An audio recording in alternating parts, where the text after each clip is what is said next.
Ladies and gents, Washington Street Bar and Grill proudly presents Dizzy Moskowitz, star of stage, screen, nightclubs, laundromats, and train platforms, in his farewell appearance.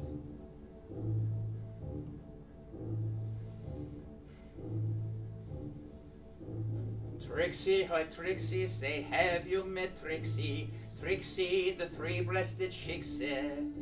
The swerves of her curves never fail to amaze. The tips of her lips set real men's hearts ablaze, while her mere gaze will simply transfix you. You got to see her to believe her. Trixie, oi Trixie, that well-rounded shikse. Trixie, the titular card, has 3 bumps on her chest that are close to her heart, has in custom braziers that will give you a start. To most men she's a freak, to Picasso she's art. Trixie, the shikse, her kiss packs a wallop. Trixie, the triple cup trollop. Well, I milked that for all it was worth. The old pipes are a little rusty, but I've still got it. Better to go out with a bang than a whimper, or some other tired, mud-eaten cliche.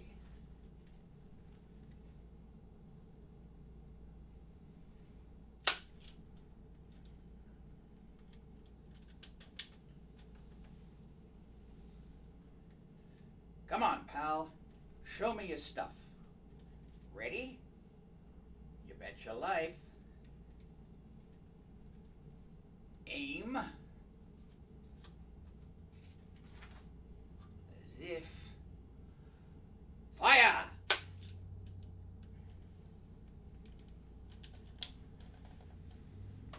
Help! Help! A man's been shot. 359 Filbert Street, North Beach.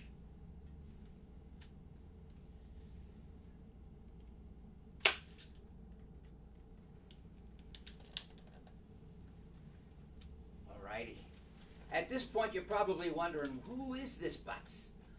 Well, you're wondering about something. I know what you're thinking. Why indeed? Why are any of us here? But never mind, this isn't about you, it's about me. Why am I here? To be or not to be? But I digress. This is the interactive part of the show where you get to ask questions. Is there an intermission, and how long does it last? Is there an afterlife, and do I have to floss? Why did the kosher chicken cross the road? Which came first, the chicken salad or the egg salad? How the hell should I know? I'm just a poor shlemiel on the verge of blowing his brains out. I can tell you this much. A lot of questions go through a man's mind as he contemplates pulling the trigger on a life well lived. I played out the scenario in my head over and over again on that long dark night in San Francisco at the end of one decade and the beginning of another. God help me. I just couldn't face the 80s. If you live long enough, you live to see everything you know turned on its head. The whole world turned upside down. The kids are reinventing everything these days. Movies, music, sex, life, death. Why the hell can't they just leave things alone? What's wrong with jazz the way Dizzy Gillespie played it and Ella Fitzgerald sang it? Not a damn thing, that's what. But the next generation couldn't compete with that, so they reinvented it on their own. First time I heard it, I wanted to bebop Charlie Parker upside the head with Glenn Miller's trombone. It took me a long time to get accustomed to it, and just when I finally got used to Mingus and Monk and Coltrane, as much as I was ever going to get used to them, along comes another bunch of kids who have to go and change it all again. You don't like jazz? Fine. You want to do your own thing? No problem. But call it something else, for goodness sake. Call it jizz, or whatever the hell you please. Don't destroy an art form just because you don't get it. Just leave it alone. I can't start all over again. You know what? Want to know what finally pushed me to the end of my rope? What went through my mind as I decided to end my misery? It's a long story. It starts when my brother Saul and I were kids in Cleveland. Saul has just come from the kitchen. Mama has given him 2 freshly baked chocolate chip cookies, one for him, one for me. Saul and I always had an off-kilter relationship, even when we were kids. Saul was 5 years older than me. He was the man of the house when Papa wasn't home, and he always made it clear where I stood in the pecker order. My name isn't really Dizzy, by the way. My given name is Isidore, which quickly became Izzy. Either way, it's a ridiculous moniker to hang on a kid, but you couldn't convince Mama and Papa. You'll see these other actors playing various parts throughout the show because we can't afford a cast of thousands. That's the trend in theater these days. Smaller and smaller casts. So you get 4 actors playing 97.5 characters, all for the same money. In this scene, they're my parents. The one with the pants is Papa. The one with the schlong. You know what a schlong is, don't you? That's what separates the boys from the girls and brings them together. What kind of a name is Isidore? A proud name after my father. May he rest in peace. But all the kids tease me at school. They call me Izzy-Window. When I tell them to call me Izzy, they go, is he or isn't he? It was good enough for your grandfather. It is good enough for you. Papa was Hungarian, not Polish. What's the difference? About 600 kilometers.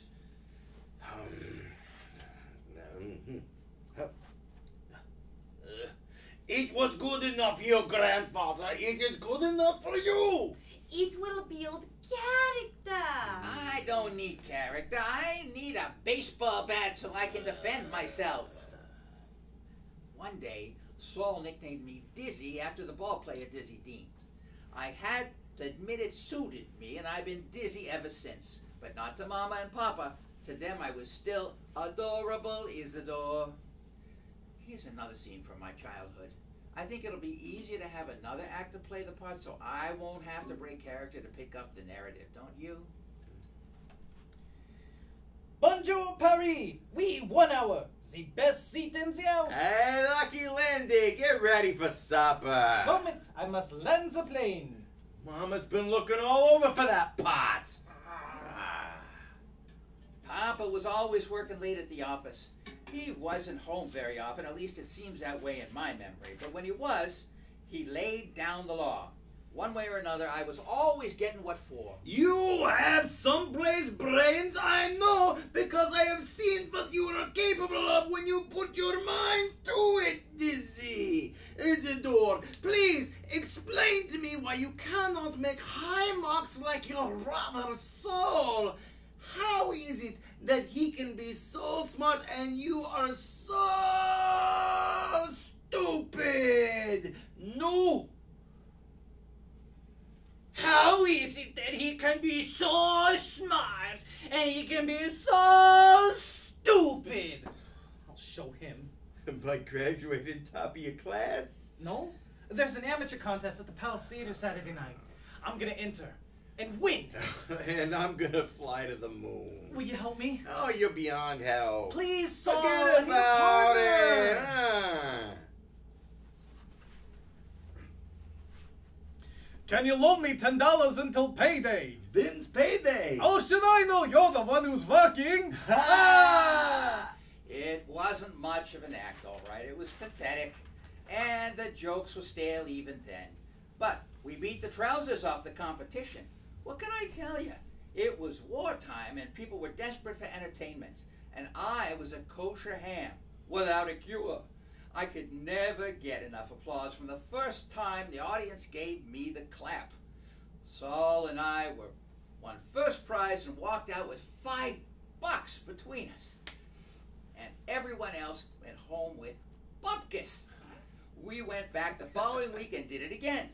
The Palace Theater on Euclid Avenue was the place where my dreams began to come true. The Palace was my temple, where I worked weekends as an usher, watched the lessons of show business on stage and screen. Everybody who was anybody came through Cleveland in those days.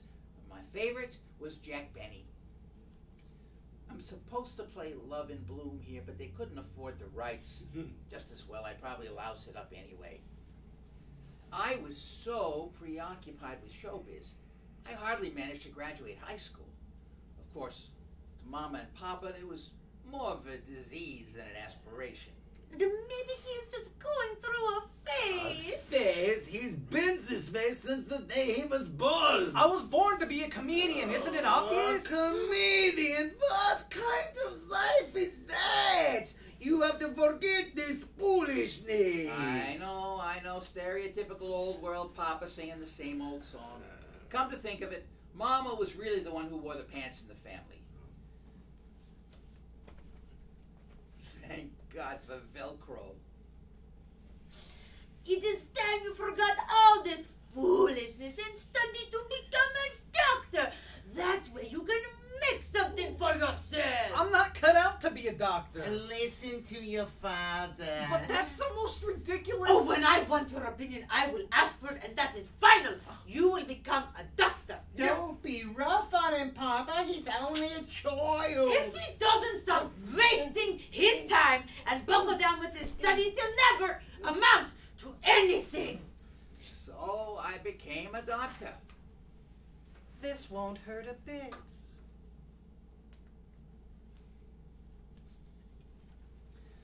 Saul, of course, got straight A's and still found time to perform with me despite his protests of disinterest. A big theater restaurant in Cleveland called the Alpine Village hired us. They had all the singing waiters in lederhosen and Tyrolean hats they could use, but they figured a couple of Jewish boys on stage couldn't hurt, especially since the anti-Nazi sentiment in the air could easily put them out of business. So we did our part for the war effort and kept the Alpine Village going.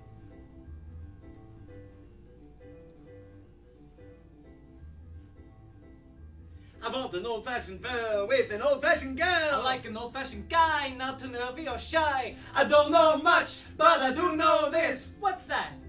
I like an old-fashioned kiss from an old-fashioned miss. I like an old-fashioned dance, Cause I'm a person with an old-fashioned passion passion for romance.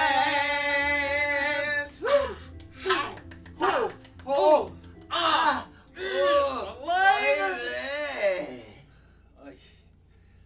By the time the war was over and Saul and I had ingested all the Wiener Schnitzel we could eat, I decided we were ready to take our act to the next level. By day, he wrote editorials for the Cleveland Plain Dealer while I sold Kirby vacuum cleaners door to door. By night, we sharpened our comic chops wherever we could, slowly gathering steam. Fast forward about 10 years, we finally grew tired of shoveling the sidewalks in the winter and schwitzing in the summer. So we migrated to San Francisco. Papa was convinced we'd both then wind up in the gutter and set cottage for us. Mama wasn't too thrilled either. I want you boys should promise me something. Sure, Ma, anything you say. I want you boys should always stick together. You only have one brother, so you should be good to each other. Help each other. Trust each other. Don't worry, Mama. Promise me you'll look after each other. We promise. San Francisco was a tonic, especially after coming from the stuffy environs of Cleveland. Before long, Saul discovered a little comedy club in North Beach and arranged for us to audition. The club was called the Purple Onion. I can't think of the owner's name. But Let's just call him Luigi and get on with it. Luigi it is. Luigi Linguini. You guys are hilarious! Gee, thanks, Mr. Linguini. Thank you very much. You got a good act, but here's the thing. It's kinda old school. I don't think it's gonna go over here. It needs to be a bit more hip. Have more of an edge, More huh? of an edge? I get your drift. And another thing, you remind me a little too much of guys that have been appearing here. Dick and Tommy Smothers. Never heard of him. Same type of thing, brother acts. You need an angle. You know what I'm talking about? If you had some gimmicks, something to set us apart. Some shtick? Shtick. Wait a minute. That's it. You guys are the Jewish Smothers brothers. Ladies and gents, for the first time on our stage, the Purple Onion is proud to present those kosher kids from Cleveland, the Scenic brothers.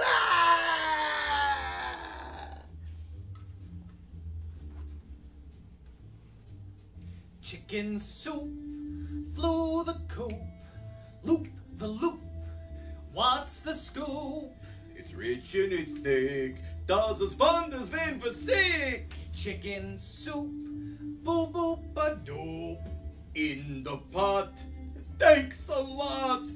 But don't mean bo diddly squat if it ain't hot. Ladies and Gentiles, Ella Fitzgerald! And Gerald Fitzella! Oi! It's even better with Barry. By now, our act wasn't like the Smothers Brothers at all. But we had chemistry on stage, and we were a hit with the audience. Saul and I began to feel empowered by our success, especially when the women started turning up backstage. But sometimes, you had to be a mind reader. Baby, you send me. Where? Oh, don't be dead. Don't be obtuse. Oh, forget it. I wised up quickly and none too soon. You're the most. You dig, man? I dig. I wrote you a poem, doll. You want to hear it? Somewhere between the words you came alive and my brain began to stir. I listened to the silence of fire burning softly within your soul. And I know. My place or yours? Thought you'd never ask. Saul got his share of the applause, but I got the girls. Most of the time, he didn't seem to mind, but one night, we did a threesome. Her name was Josie. At least that's what she told me. Saul swore up and down her name was Rosie. We took her to a little cafe on Broadway called Enrico's and knocked off a couple of bottles of Chianti between us. She spent half the night talking about Jean-Paul Sartre, and neither Saul nor I thought it was going anywhere. Enough talk! Josie climbed on the table, started to dance, and practically started a riot before we managed to get her out of there. We took Josie, or Rosie, whatever her name was, back to her place and took turns putting her to bed.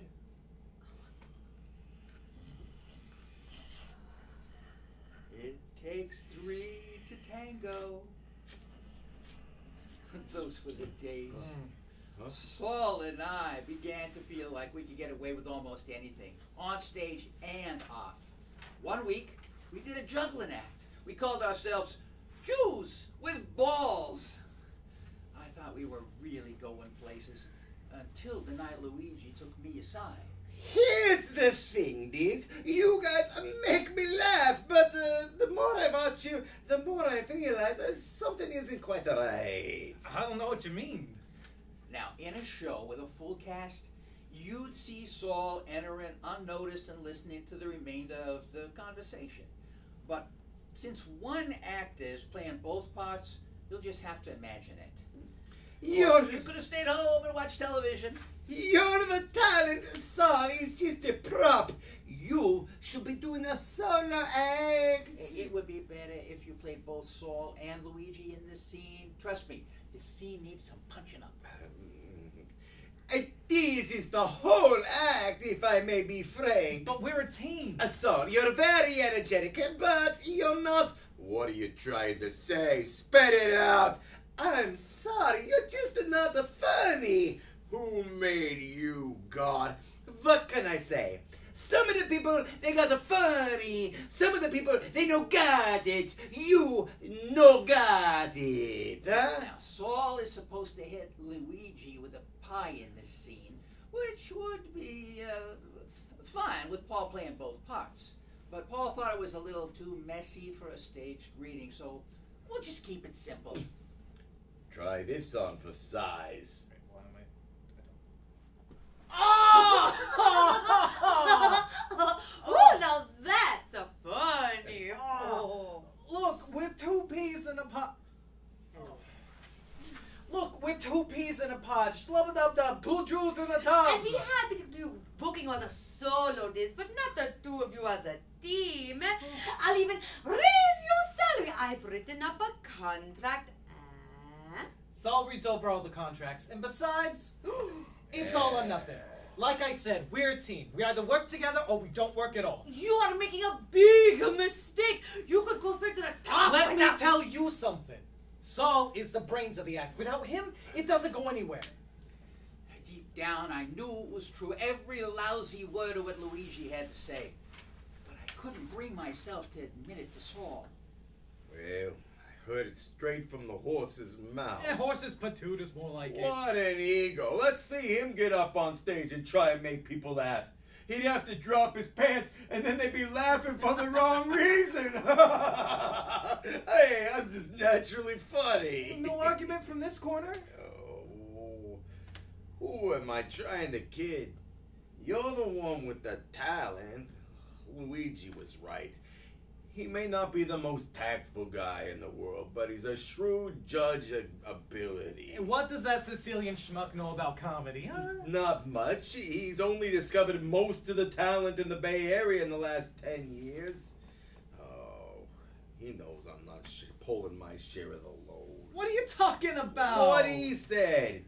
You're the real deal. I'm a lightweight. You're a vital part of the act. I think I'm just holding you back, Days. You should go on without me, huh? It was your dream, not mine. But I need you to bounce the ball back. No dice. I'm calling it quits. End of the week. You'll go on to far bigger and better things without me. An act is only as good as it's straight, man. Or as bad. Listen, I'm no businessman. Why don't you become a manager? And do what? Advise me. Tell me what to do, what not to do. Waylay the unlovelies who come to the stage door after the show so I can dally with the dollies with the holes in their stockings. You're just asking me because I'm your brother. Nonsense. You're the perfect offstage partner. I can trust you implicitly to have my best interests at heart so I can concentrate on the funny stuff. You know, contracts aren't funny. They just give me indigestion. Especially when you read them over a 2-pound pastrami sandwich. Doing a solo act was a difficult adjustment, and I had a hard time, especially at Sunrise Manor in the Catskills, where Saul booked me that summer. There was a lot of competition in the Jewish Alps. The only way you could get attention was to accidentally, on purpose, fall into a swimming pool with all your clothes on. Until I suddenly came up with an idea. I'm telling you, Moish, I don't know what I'm gonna do. Business is so bad. No! How bad is it? I've got the best herring this side of Minsk, the tastiest lox. And I can't sell for nothing since Benji's Burgers opened up across the street. Bah! If the Goyim want to eat that direct, they shall live and be well. One day, I got more business than I know what to do with. And the next, Bupkis! Ah! One night at a benefit in the Borscht Belt, I did a sketch with Moish as an encore. It went over better than the rest of my act, so it became the act, and I basked in the warmth of my reception, even if half of it was for a wooden dog. Even the termites clapped. But I wasn't hit with everybody. Some of my harshest critics were Jews, like Jake Scheinberg, a late-night variety show host who used to have me on his program once in a while. That was quite a routine, Diz. Thank you. In 5 minutes, you've set Jewish humor back 50 years. What do you mean? It's the most offensive thing I've ever seen. Falls back on all the old cliches, reinforces the negative stereotypes. Makes me ashamed to be a Jew. What are you saying? And the language. It's the lingua franca of our people. Not my people. I can't believe you use words like that on my show. I have to wonder about the home you grew up in. What kind of parents... How dare you attack Mom and Papa? Any mother that would allow her son to use language like that is... Listen, you anti-Semitic son of a blintz. As far as I'm concerned, you can take your stupid show and shove it up your tuchus. Needless to say, I never appeared on the Jake Scheinberg show again. You're a fool, you know that? People are knocking their brains out trying to get on Jake's guest list, and you tell them to shove it? He deserved it. Said I was a disgrace. You should know better than to do a routine like that on his show. How did I know he was an anti-Semite? I don't know if I can get you another shot on TV after this. Nobody saw it anyway. Everyone was busy watching the half-past midnight movie. Maybe so, but you know Jake, he's got the biggest mouth in town. You'll be lucky if you're blackballed after this. So what do I do now? For starters, forget the whole Jewish thing. What do you mean, forget the whole thing? I'm Jewish. It's part of who I am. I open my mouth. At the hear very inflections. least, get rid of the accent. Look, it was funny when we started out, but it's time you let go of it. What are you trying to do to me? I'm trying to save your ass! Look, and incidentally, rescue your career. Or what's left of it. Look, we may be Jewish, but you don't have to flaunt it everywhere you go. You don't see me walking around with a Star of David around my neck. If you want to do so, that's your business. But I'm telling you this, you're fighting the wrong... You're gonna advise me to change my name. It couldn't hurt. Muscatel? Mosovite. Maserati. I don't know about this. I'm gonna have to give it some thought. You've got two choices. Drop the Jewish act and go mainstream, or stick to the bar mitzvah circuit. So, I dropped it. And it felt great for about 10 minutes. Then I started having anxiety attacks and breaking out in hives. I couldn't sleep nights. I began seeing a shrink, Dr. Edith Goggin. Saul found her in the yellow pages, or so he claimed. I think I'm having an identity crisis, Doc. You're not sure who you are? Yeah, I know who I was, but I'm not sure who I am now. Who were you when you were sure of yourself? A guy who would stand on his head for a laugh. Anything for a laugh. A guy who was put on this earth to make people happy, to put a smile on their faces. An entertainer. I see. A guy who could stand up in front of an audience and say, "This is me. I'm a skinny Jew from Cleveland. I got nothing to hide." What's different? Well, for one thing, I put on a few pounds. But now I've got something to hide, and I don't mean my pupik. I can't be who I am. I can't say who I am. I can't use words like that. That might make people think I'm not one of them. The whole Jewish thing has got to go in the trunk. And you're uncomfortable with that?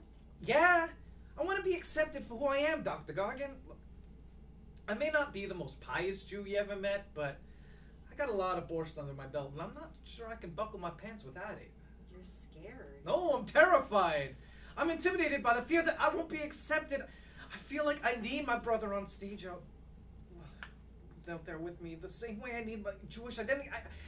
I'm not sure I can make it on my own. Sounds like you have a number of issues. Every copy of Superman ever published. I'm hearing separation anxiety. Saul wasn't the ideal partner by any stretch of the imagination, but I always felt more confident knowing he was there with me, that I wasn't in it alone. Lost on stage without him. Feel like a bagel without cream cheese. I feel like a bagel too, but I'd settle for a piece of toast. Oh, I'm so sorry. We're out of time for today, Mr. Moskowitz. Oh, please, call me Diz. Diz. As in Dizzy? Rhyme with Lizzie, as in tin. Diz, it is. But call me Edith. You're a funny kind of doctor, Edith. Funny, haha. Shrink with a sense of humor, who'd have thunk? Would it be a terrible conflict of interests if I asked you for a date? Depends on what you have in mind. How about dinner and a movie, followed by an indecent proposal? Let's skip the preliminaries and get straight to the indecencies. Actually, what she said was a little less provocative, so I punched it up a bit. Edith was no great beauty, but she was smart and funny, and I was smitten. Women with brains turned me on, always have. She was half Jewish, kosher enough for me, and we soon became a steady item. But career-wise, I was so unsettled I didn't know what to do next. Eventually, I worked up some new material with her encouragement and hit the club circuit. I started in places like Phoenix and Albuquerque, where the act didn't always go over. Then one night in Denver, I ran into Herschel Weiss, an old Catskills comic I knew from Cleveland. No, what's this I hear? You're not a landsman anymore. Not on stage. Oh, so all of a sudden you're a Gentile. What do you know from No, being... I mean, I don't do jokes about Christmas or anything like that. Especially at Passover. So, what do you talk about, huh? A little this, little of that. Stick to the Triton tree. Oh. Marriage, kids. You don't have any kids, Diz. None that I know of. Oh. You're not even married. No, but I'm getting my ashes hauled, and that beats marriage any day. So, any prospects on the horizon? No. Well, I was dating an attorney. Yeah, but didn't work out. Oh, too bad. Yeah, probably the only chance I'll ever get to screw a lawyer. You don't take anything seriously, do you? Not if I can help it. With you, everything's a joke. Is if you work it right. I stick to what I know. And what I know is being Jewish. Growing up in a Jewish home, going to shul, eating gefilte fish. Don't even talk to me about gefilte fish. Jake Scheinberg practically crucified me. Don't pay any attention to that schwanz. He don't know from nothing. I don't understand what his problem It's is. simple. He's frightened. He is what you call a self-loathing Jew. He's afraid because he listens to the wrong people. All he knows is his dookies is on the line and he's gonna kick a butt. Yeah, but his career isn't the only one in jeopardy. Nobody, and I mean nobody, is going to tell me what I can and cannot say. I wish I had the courage of your convictions. You know what the difference is between you and me, Diz? You didn't lose anybody in the Holocaust. I did. You didn't see people betrayed by their neighbors and hunted down like dogs. You didn't watch your aunts and uncles beaten and starved and tortured. You didn't see your little cousin die. That's the difference. That's what makes me able to stand up and be counted 10 feet tall and so fiercely defend the faith. And I will defend it to the death. I did a lot of soul searching, but in the end I didn't know what to do. I didn't know whether to listen to Herschel or Saul. But then Saul was managing my career, so I felt obligated to take his advice. I went the Italian route with tandem with a knockout from Brooklyn I met on a train. And now, brought to you at enormous expense, direct from his tour of Cuban cigar factories, El Stinko himself, Professor Gorgonzola!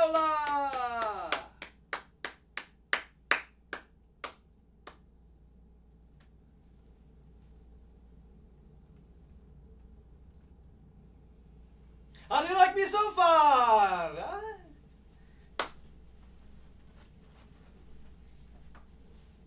Close your eyes and picture Lionel Hampton.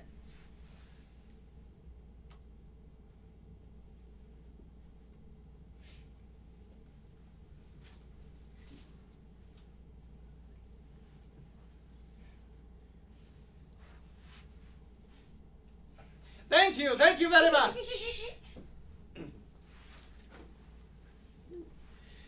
Ladies and gents, allow me to introduce my partner Fiona and her friend Isabella. Isabella Mozzarella had a fella, was a yella by the name of Mortadella. Pasta fazool and make it quick. I'm double parked but make it thick. Don't forget the eggplant palm, unless you want to lose an arm. Eggplant, I want my eggplant. and I'll have a glass of seltzer. Everything is seltzer-skeltzer since I met my Isabella and became her yelling fella. Let me tell you, make it quick. Extra thick. Eggplant palm. Udanam. Isabella. Yelling fella. Mozzarella. Mortadella. Pazzo. Dominic Forget the pasta fagioli and the eggplant parmigiana. Fiona Ryan was what made me drool. She was 2 weeks shy of 18 when I hired her. Drop dead gorgeous and strictly untouchable. I was a perfect gentleman. For 2 of the longest weeks in my life, she was about as Jewish as the Pope. But I was hopelessly infatuated. I felt like a louse for dumping Edith for Fiona. But I couldn't restrain myself. Before long, we took a trip down the aisle, which later proved to be more of a stumble. But I'm getting ahead of myself. In fact, I think I'll have it cast in bronze. Fiona admitted she hated the nightclub scene, so I became a solo act again. I did a 180 on my career with a nod to her, and became a practicing Irish Catholic, at least on stage. Mind you, I had to get a dispensation from my rabbi. 70 years ago, my forefathers emigrated from County Cork. They went to an all-night mass and missed the boat. So they jumped on the back St. Patrick Chase out of Ireland, whereupon the snake swam to Massachusetts. My great-grandfather did not ask, I repeat, he did not ask what this country could do for him. He stayed up all night and invented the French fried potato and started a revolution. And that, my fellow Americans. Suddenly, I went from a no-name nudnik to a comedian with a hit record. I knew a good gimmick when I saw one, and so did Saul. He wrote and produced it, masterminding my every move. Everywhere I went, people wanted my autograph. I couldn't make a personal appearance, there'd be a stampede. And I couldn't spend the money fast enough. I showered Fiona with expensive gifts, and she reveled in the indulgence like a queen on a throne. Then, it was over in the blink of an eye. The mood of the country was grim. The whole nation went into mourning for 4 days, not only for a leader cut down in his prime, but for their whole way of life, a serene and peaceful existence they would never know again. A blissful ignorance extinguished in a heartbeat. America desperately needed a laugh, but suddenly it forgot how.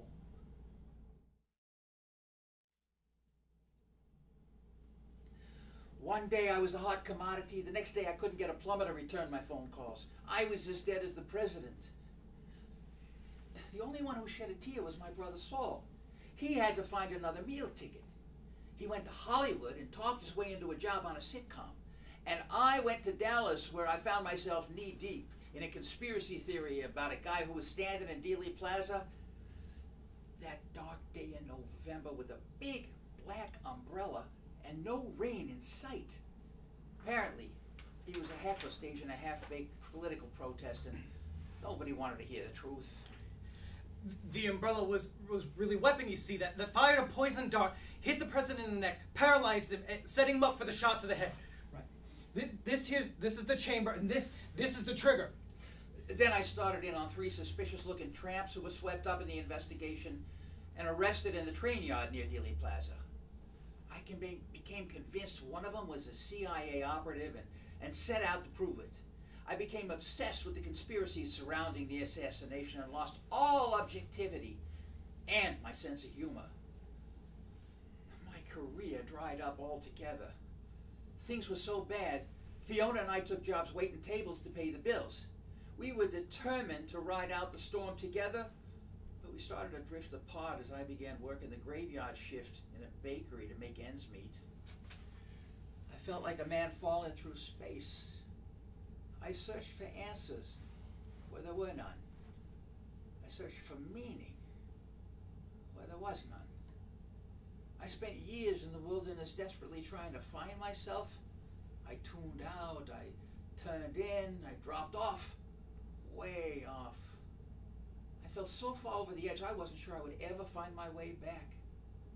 It's a long story. I don't know about you, but I have an urge. Excuse me? whether to stay and illuminate or stand and eliminate. That is the question. To pee or not to pee?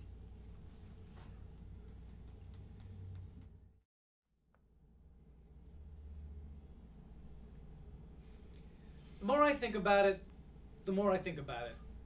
The dream you had last night? Two guys meet in a bar. First one says to the other, "You're a nice guy.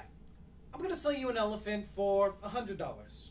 And the other guy says, "What the hell am I going to do with an elephant? Start a zoo?" So the first guy says, "Tell you what I'm going to do. I'll sell you 2 elephants for $125. And the second guy says, "Now you're talking."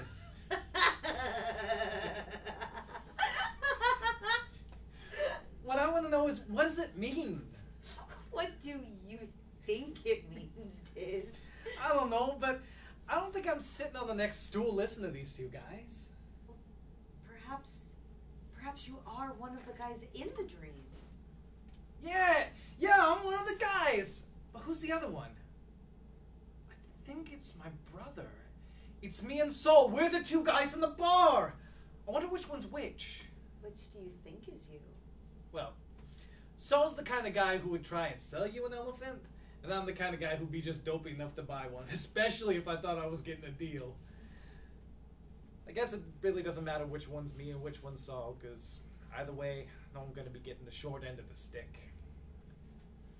We were going to have a scene here where Edith complained about the size of her part, and followed by a discourse on the female anatomy. But it was just a cover-up. Truth is, I was having a torrid affair with Edith. She knew better than to get involved with a married man, but she was too emotionally vulnerable to resist temptation. And Fiona, the human bloodhound, caught on right away. However subtle or devious or clever a guy thinks he is in hiding his tracks, he almost always forgets something. I can't believe you're walking out on me. I can't believe you're cheating on me with your shrink. What? What? What do you take me for, a fool? It is obvious you are sleeping with her. It is written all over your face in indelible ink. You can't even look at me when you talk to me, can you? You can't! Oh my God, you cannot look me in the eye. You are guilty as charged. What is it that you see in her anyway? She's nothing to look at. Edith's the only person I know who will listen to me. That is her job. You like hearing yourself talk so much you stopped listening. Oh, as if you ever had anything to say. Just tired old jokes and routines. 2 guys sitting in a bar. Of course, if I'd really listened to Fiona and vice versa, I would have discovered the real reason for her discontent. I think it is time we had a baby. What the hell are we gonna do with a baby? It's a normal... No, it is a normal desire. People fall in love, they get married, and they have babies. Not necessarily. No, but it's the norm.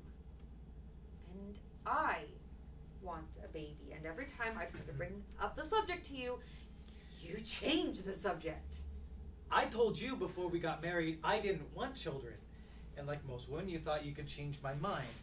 Second, I don't think it's gonna fix what's wrong with this marriage. And third, I'm so screwed up. I have no business fathering a child. You would make a great father. I'm still trying to justify my own existence, never mind creating new life.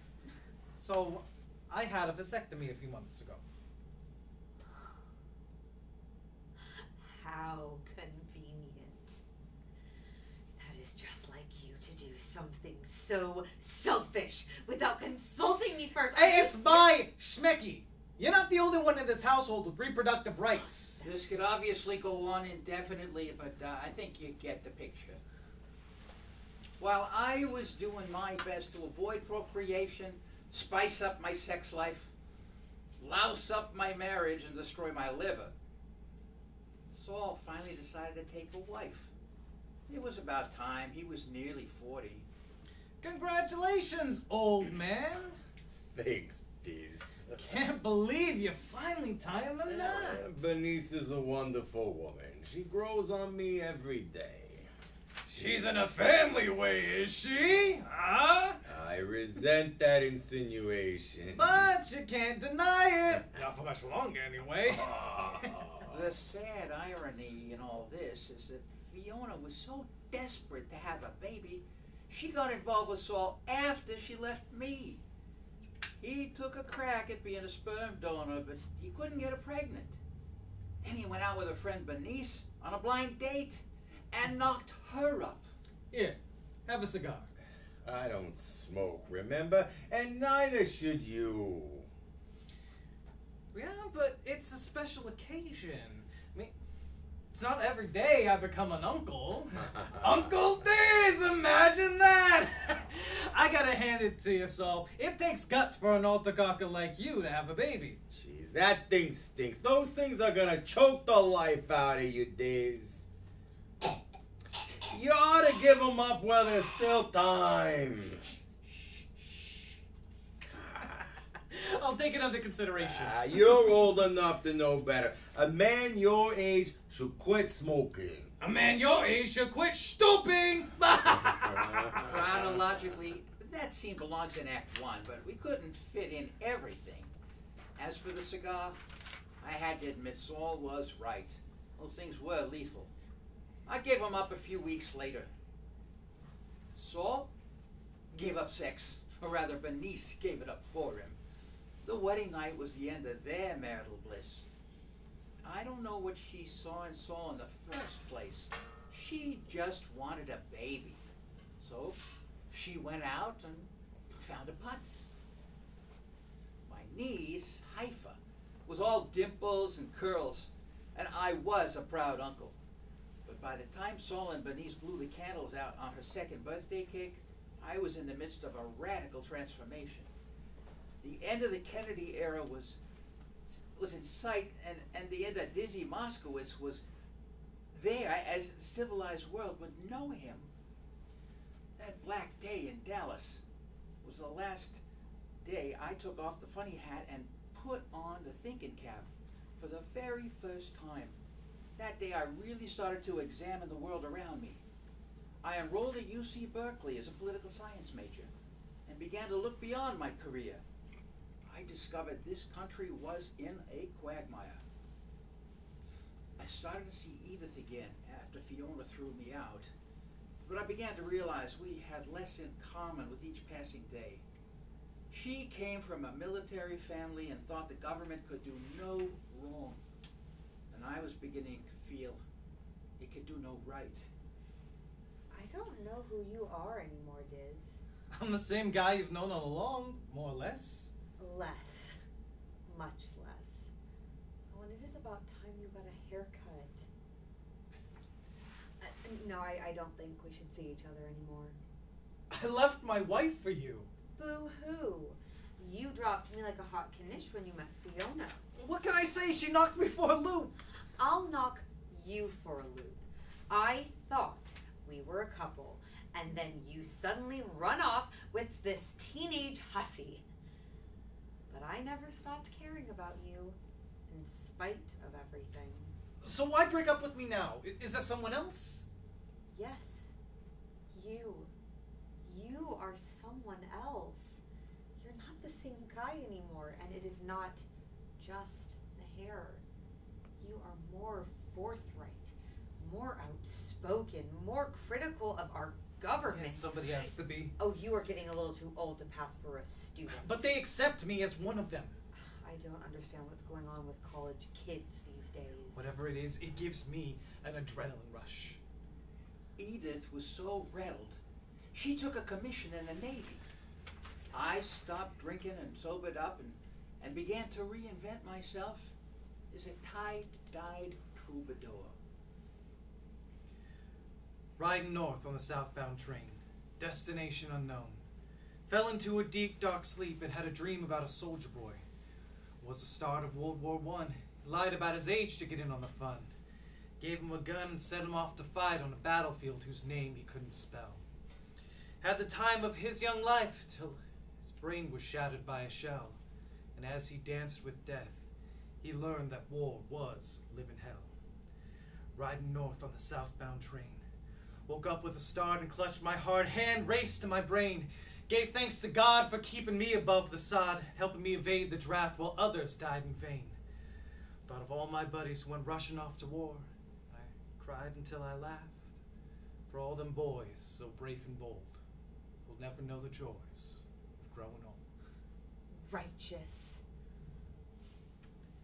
The summer of love sent my libido into overdrive, but soon gave way to the winter of discontent. I joined forces with thousands of other like-minded souls in a march on Washington. Hey, hey, LBJ! Hey, hey, LBJ! We came from all walks of life in boots and moccasins and tennis shoes, united only by our common goal to end the Vietnam War. We rallied at the Lincoln Monument and spoke our minds until our voices grew hoarse. And Allen Ginsberg, after seeing the best minds of his generation destroyed by primetime television, tried to levitate the Pentagon and exorcise the evil spirits, dancing and chanting in the face of 2,500 federal troops. When things turned ugly and the troops started cracking heads like walnuts, we sang America the Beautiful. And when it was all over, I fell headfirst into a deep and troubled slumber. That march really woke me up. I got involved in a free speech movement, started doing stand-up again, thinning out the jokes and salting my material with social commentary. I burned my draft card yesterday. Nothing to it, gallon of napalm and poof. I would have burned my bra, but I don't wear one anymore. I'll have glorious time to thank when my breasts start to sag. While I openly opposed the country's involvement in Vietnam, my brother Saul surreptitiously sat on the sidelines in his Ivy League haircut, putting his money where my mouth was. By this time, he'd gotten a job as a staff writer on the Dick Cavett Show and was rolling in filthy lucre. I've got you the gig to end all gigs, Diz. I thought Clifton's cafeteria had all the short order Oh, books I've got you the could use. goods this time, no joke. Yeah, it's about time you threw me a bone. Hey, how would you like to appear on the Cavett Show, huh? I don't think the JFK bit is gonna go over. Not the Kennedy bit, you numbskull. Just be yourself. Give people a piece of your mind. You've huh? gotta be kidding. Yeah, Cavett's a very liberal guy. He wants to give a forum to all points of view. You're not jerking me around, are you? Because if you are... Absolutely not. Come on the show and tell LBJ there's no place to hide. But make it funny. I had plenty of cannon fodder, but what the newspapers printed was tame compared to a letter I got from Edith. Dear Diz, I was quick to commission myself for active duty in the eye of the hurricane, but I was quicker to regret it. 2 months on a hospital ship off the coast of Vietnam was all I could stomach, and more. It wasn't so much the guys with missing limbs that got to me. It was the 18 and 19-year-old kids, psychologically maimed for life, twisted and shattered and permanently scarred. Once upon a time, there was a guy on a white horse.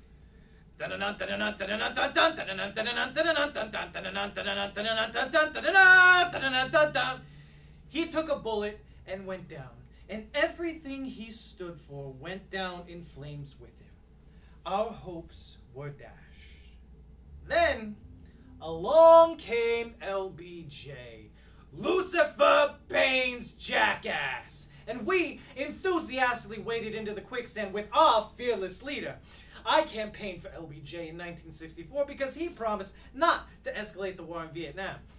How did I know he was only trying to get elected? That schmo doesn't do anything small. When he tells a lie, it's a whopper!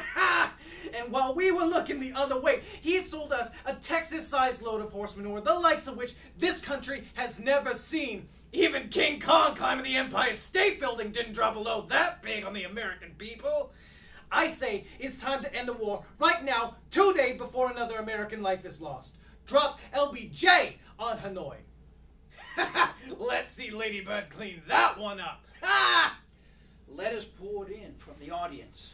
Dear Mr. Cavett, how could you stoop so low to having Mr. Moskowitz on your show? He should be tried for treason. If Dizzy Moskowitz doesn't like this country, he should go somewhere else and take his so-called talent find someplace desperate enough to let him in.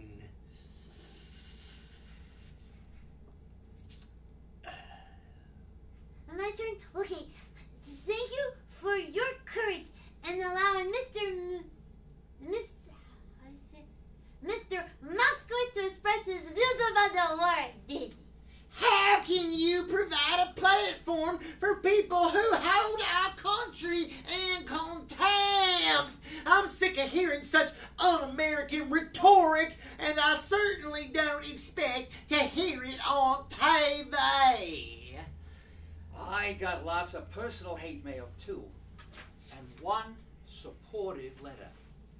Dear Diz, I just want you to know I don't agree at all with what you said on TV. But I admire you for standing up and saying it. That meant a lot to me. You may have suppressed your Jewish identity, but you never lost it. I think that's what drives you. It is there at your core. It was there in my back pocket all along. Meanwhile, the tide was slowly turning against LBJ, but not fast enough to save my behind. Congratulations. You really done it this time. I won a Pulitzer. But nominated for an Emmy?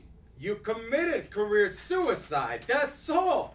You may never work again. So I don't appear on television again, so what? I can still play I'm not nightclubs. just talking about TV. I'm talking about everything. Movies, theater, clubs. The American Federation of TV and Radio Arts is calling for your expulsion. Actors' Equity is denying any knowledge of your existence. No, they are not going to nail this Jew to a cross. That's what you think? They're out for blood. What did I do that was so terrible? You think you hit rock bottom after the Kennedy assassination?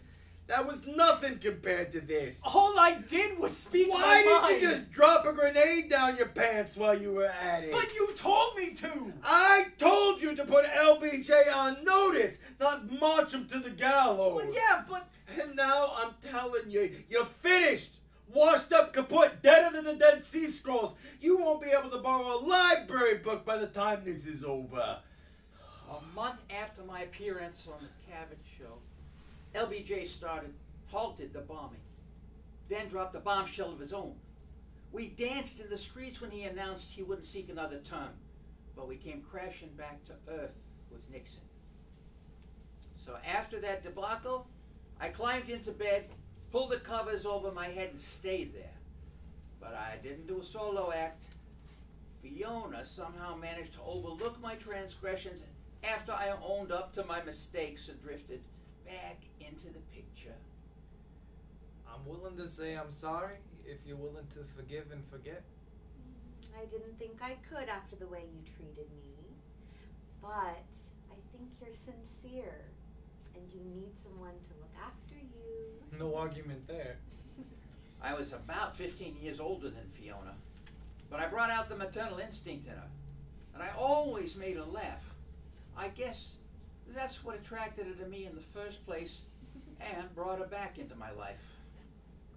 While John Lennon and Yoko Ono gave peace a chance between the 800 thread-count Egyptian cotton sheets in the Sheraton Oceana Hotel in the Bahamas and the Queen Elizabeth Hotel in Montreal, where the weather was more conducive to copulation and other forms of media manipulation, Fiona and I staged our own bed-in, without benefit of clergy, without kids from phony student newspapers armed with empty tape recorders, and without sending acorns to heads of state throughout the world, requesting that they be planted as symbols of peace. I put bread and water on the table by playing piano bars in anonymous hotels with peel and wallpaper and stale coffee in the lobby, and regaled myself by reading the Washington Post accounts of the Watergate break-in. But as time went on, life grew less and less amusing, and I fell into a rut. Then one day, Saul called after not speaking to me for an eternity, and all was forgiven, just like that. Hafer's gonna be 13 years old next week. It seems like only yesterday she was a babe in arms. Anyhow, Bernice and I were talking, and we decided that you'd be the perfect choice to entertain at her bat mitzvah. Huh? You gotta be kidding. You want me to perform? Yeah, do a stand-up. Dust off some of your old routines. And I'll be up all night scraping off the mold. you got plenty of time. It's a week from Saturday. Now I see, said the blind man. The guy you hired backed out. No, that isn't it. Come on. This is Diz you're talking to. It's been how many years and you want me when? Okay, you're right. I admit it. The guy we hired got a TV pilot. Just as I thought. Last time you and Bernice agreed on anything. You don't know what I had to go through to get her to convince her. She wanted Sammy Davis Jr. I could black it up if you'd like. Why would you want a washed up old fart like me when you could have a one-eyed Negro Jew? Oh! Hey, Sammy's a great entertainer, but... Blood is thicker than chicken schmaltz. Listen, we've had some rough patches over the years, but you're still my brother. Besides, you're Haifa's favorite uncle. I'm her only uncle. Please, Daze, say you'll do it. All right already. Hey, we'll pay you handsomely, of course. I don't need your charity. It isn't charity, just a small stipend. I can't take any money Say from $200. I wouldn't dream of it. All right. You can't say I didn't try. So, it's all settled in. When is it again? A week from Saturday? Yeah. I couldn't possibly get ready in time. It'll take me that long just to get my parts working You again. don't have to prepare anything. Just improvise. Oh, now I know you're putting me on. You're one of the best improvisational comics I ever saw. Just say whatever comes into your head. I started out with an easy target.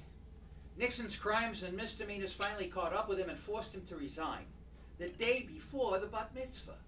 Fiona and I almost laughed ourselves sick when we heard the news. It was the last good laugh I ever had. The next day, I found myself in front of a mic for the first time in 6 years. Little did I know it was my finish. I might have gotten through it all right if Fiona had been there to keep an eye on me, but she couldn't stand to be in the same room with Sol and Bernice. Come on, Deez. One drink won't hurt ya. Unfortunately, one usually leads to another.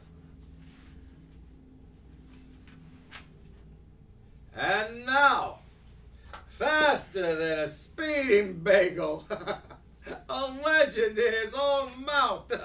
Please welcome my illustrious brother, Dizzy! Take it away, Diz. Thank you, Saul. Out of all the introductions I've ever had, yours is by far the most recent. Well, looks like a long national nightmare is over, but Nixon wasn't the first dick in the White House, and he probably won't be the last. You had to go and hire your brother. You were right. We should have gotten Sammy. Oh, yeah. But you never know what's going to happen in the Oval Orifice. Funny shape for a room where the flick of a wrist can turn the world on its ear.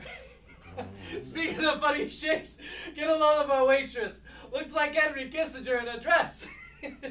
We have ways of making you eat. I'm just joking. She's a good-looking broad, especially for a Nazi. Oh my God! What was I thinking? Oh, he's your brother. Don't remind me. God. No.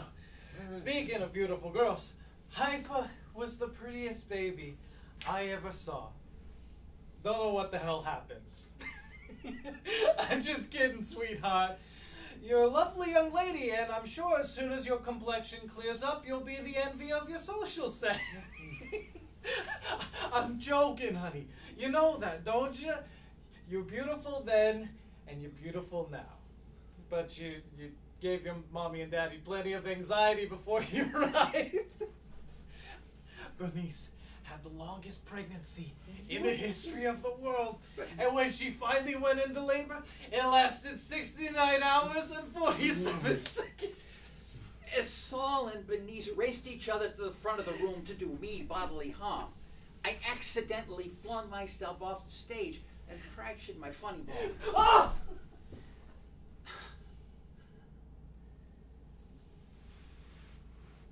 I hit so hard I was numb.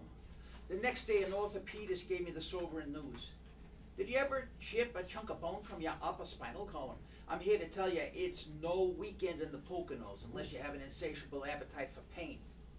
The doctor put me in a neck brace and prescribed Percodan for the pain. The excruciating ache in the upper left-hand side of my back. Fiona and I made the rounds of doctors in search of relief. We saw 6 specialists in 3 states. They consulted with each other and came to the conclusion that I was inoperative. We tried herbal remedies, we tried acupuncture, we tried every imaginable cure, including a Hopi shaman. Fiona was there through it all.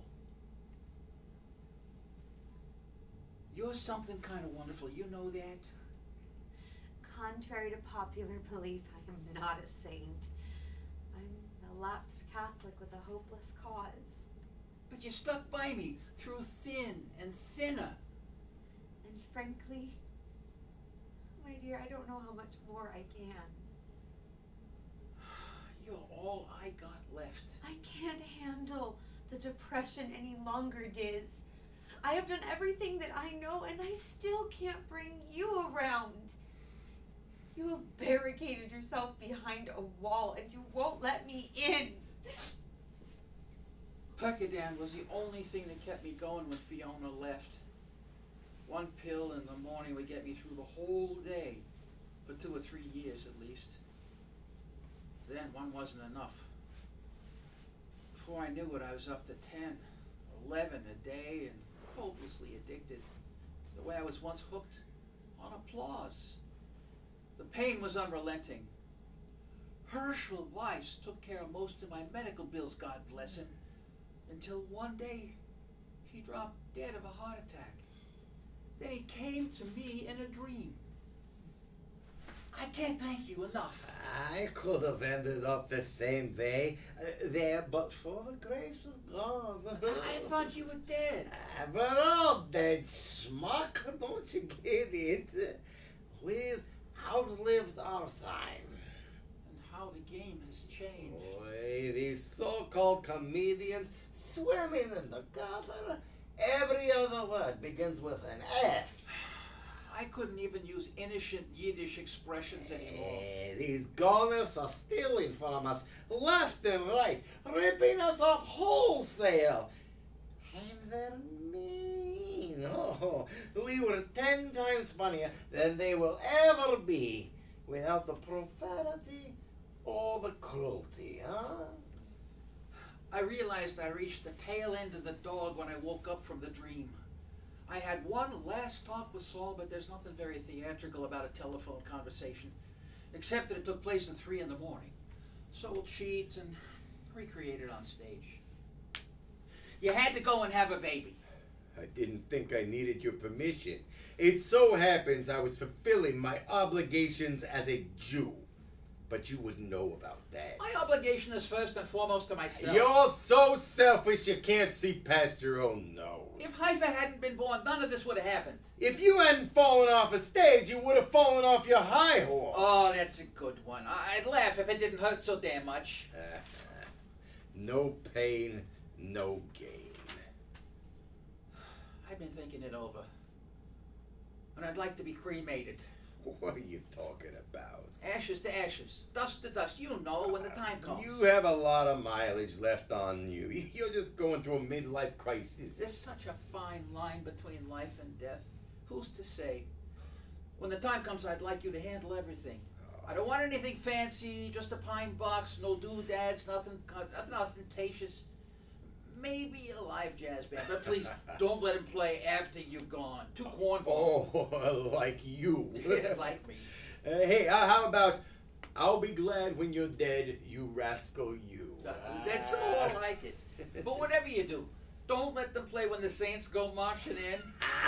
And I want a closed casket. No flowers, no flowery speeches, and for God's sake, no rent a rabbi. You gotta promise me that, Saul. You gotta promise you won't hire some schmagegi to officiate and act like he knew me. The last thing I want is some goof to come and deliver a generic fill-in-the-blanks eulogy.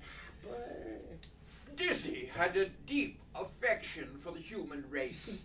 He was truly one of life's noblemen.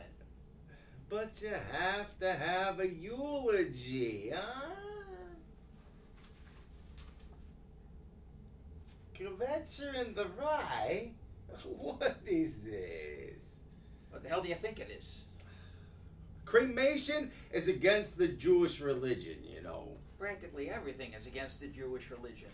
Suicide, adultery, shellfish. I look at it as a buffet. I take what I want. Judaism is not a smorgasbord. It's not all or nothing. You drive on the Sabbath, you answer the phone. I do what I have to do. You do the same thing I do. You pick and choose what suits you. Because you go to shul twice a year, that makes you a better Jew. You're the one who eats pork rinds. Up yours!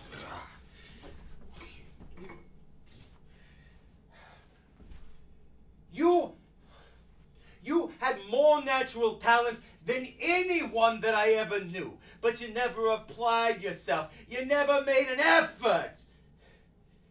You blew every opportunity that you ever had. Come on, don't hold back. You loused up every chance I ever gave you. I did the best I could with what I had. You were on your way. But you got sidetracked somewhere along the way and lost sight of your goal. You never lived up to your true potential, Diz. You know that, don't you? You could have gone straight to the top.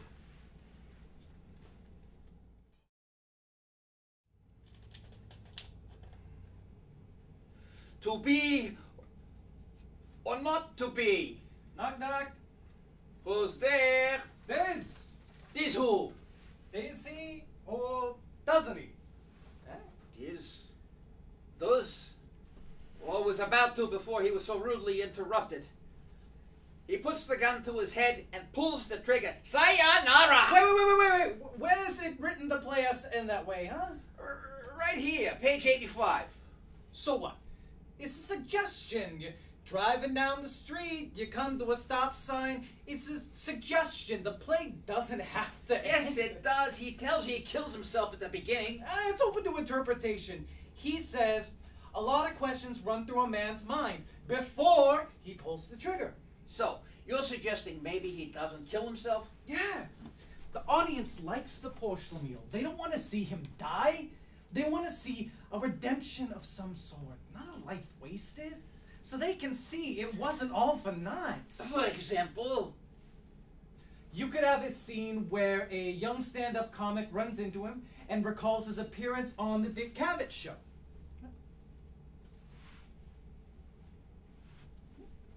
Man, that was amazing. I was 14 years old, but I remember it like it was yesterday. You really tore LBJ to pieces. That was the most courageous thing I've ever seen.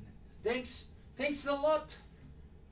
I wanted to go into politics until I saw that show. I never realized until that moment the real power was in the hands of the people, and I could probably affect greater change by becoming a comedian. Thanks very much. Good luck to you. A little heavy-handed, but you get the idea. How would the play end? I don't know. Maybe his younger self comes out on stage as he's about to kill himself, and they have a dialogue. That's the most ridiculous thing I've ever heard.